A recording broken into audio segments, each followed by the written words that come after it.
말 그대로 상문에 살을 받는다는 거예요. 그리고 꼭 가시면 안 되는 분은 꿈에서 저승사자를 한 번이라도 보셨던 분. 절대 이제 상문집 가시면 안 되시고요. 부당사를 맞죠.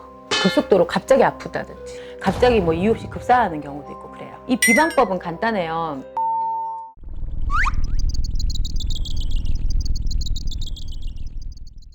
네, 안녕하세요. 네, 안녕하세요. 반갑습니다. 많은 분들이 상가집을 이제 가면은 좀 조심해야 되고 안 되는 것들을 이제 많이 알고 있거든요. 네. 근데 이런 사람들은 특히나 절대 가면 안 된다. 예를 들어서 사주 안에 상문살이 아예 있다든지 자주 찾아오시는 손님들처럼 신의 가물, 그다음에 어떤 조상령의 어떤 영향, 그리고 약간 빙의기가 있다든지 스스로 일으킨 어떤 영향을 받는 분들은 자기들이 더 잘 알아요. 그래서 그분들이 오히려 더 겁을 내시고 찾아오시는 경우들이 있거든요.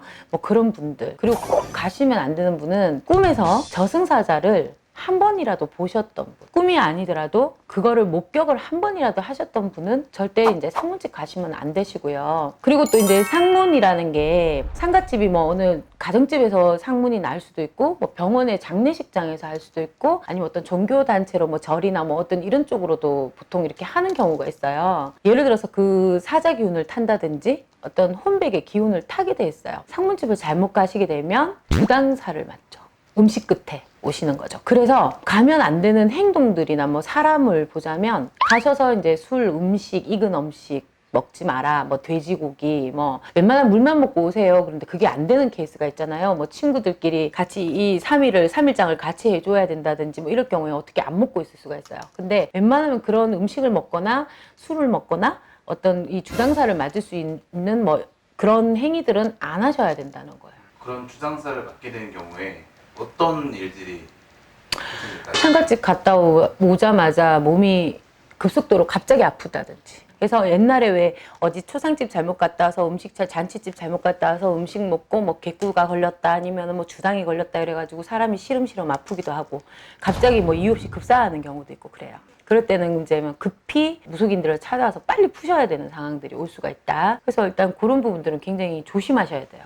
근데 그런 사람들이 선생님이 아까 앞부분에 말씀하신 것처럼 어쩔 수 없이 가야 되는 경우도 있잖아요. 사람이 태어나서 누구나 다 죽기 때문에 뭐 초상집을 안 갈 수 있다라는 법은 없어요. 내 가정에서도 일어날 수 있는 부분들이지. 근데 내 가정에서 그런 일이 일어나도 내가 우리 식구들 중에 누군가가 상문살이 있게 되면 말 그대로 상문에 살을 받는다는 거예요. 어떤 조상 기운에 살을 받는다는 거예요. 근데 막말로 부모님이나 조상이 돌아가는데 그 조상이 살을 주겠어요? 무슨 얘기인지 아시겠죠? 우리가 원하든 원치 않든 삼재도 오는 것이고, 그 어떤 이제 액살이 있다면 액살의 기운들이 발동을 하기 때문에 그런 분들은 조심은 하셔야 되는데, 일반인들이 피치 못해서 상문집을 가게 됐다? 그러면 이제 급하게 처방을 할 수 있는 방법을 제가 오늘 간단하게 알려드릴게요. 그렇게라도 하시고, 정 아니시면 이제 원래 사주에 상문살이 있으시거나 또 내가 사업이나 일 때문에 어쩔 수 없어서 상문집이나 초상집을 자주 가시거나 많이 가셔야 되는 케이스 분들이 계세요. 그런 분들은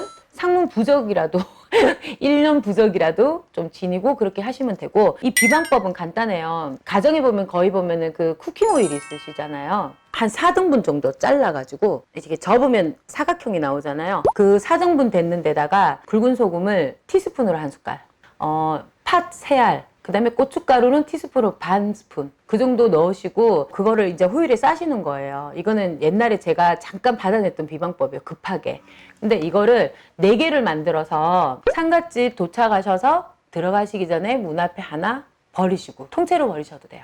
발 3번 땅땅땅 들어가셨다가 나오실 때 하나 버리시고 땅땅땅 발 3번 땅을 때려주세요. 그리고 오시는 길, 내가 내 집까지가 10분이 걸리든 뭐 1시간이 걸리든 지방도 있을 수 있으니까 오시던 중간에 하나를 버려주세요. 차에서 버리시든지 버려주시고 내 집 입구에 들어갈 때 그때 하나 버려주시면 그래도 큰 탈까지는 막아지실 거예요. 이건 급비방이에요. 이거는 일단 집에 오셔가지고 뭔가가 상태가 안 좋다든지 몸이 급하게 아프다든지 하면은 빨리 선생님들을 찾아야 되는데, 옛날에 손님 중에 상문을 가시면 안 된다, 며칠 날짜에 가셔야 된다, 그래서 오늘 가시면 정말 이거 주당 맞아요? 안 되세요? 그랬는데 어쩔 수 없이 가시게 됐어요. 그분이 갔다 오시고 병원을 입원하시게 된 거예요. 그래서 급하게 오셨겠죠? 제가 혹시라도 가서 무슨 몸에 문제가 생기면 연락을 주셔야 됩니다. 근데 아니나 다를까 살을 맞고 오셔가지고 이제 그분을 풀어내는데 제가 풀어내고 나서 꿈을 딱 꿨는데 제가 밤새도록 그 수도꼭지 물을 틀어놓고 다라에다가 그 왜 소내장, 돼지내장 같이 되는 막 이런 내장을 갖다 밤새도록 그걸 씻더라고요.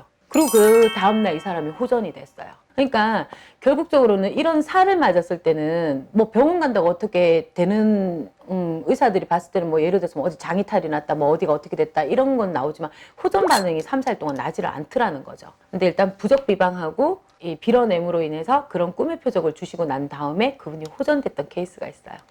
무서운가요?